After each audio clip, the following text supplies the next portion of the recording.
Alright guys, a quick one. Here, I'll detail how to fix corrupt files on Windows PC, either on Windows 10 or Windows 11 or on your laptop.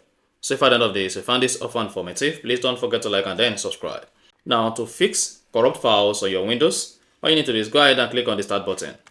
Search for command prompt.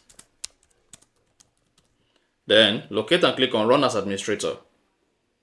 Then click on yes. Now you're gonna have the command prompt like this. Then go ahead and type this command prompt. Type it exactly as it is.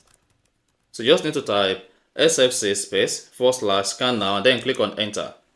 Then hang on for this to scan your PC. If there is any corrupt files found on your PC, this simple command prompt is going to help you to fix it. As you can see, beginning your scan. This process will take some time. Beginning verification phase of scan. So this is going to wait until the verification phase gets to 100%. And once it gets to 100%, this is going to find any corrupt files you have on your PC and it's going to help you to repair it automatically. And that is it. So if you found this offer informative, please don't forget to like and then subscribe.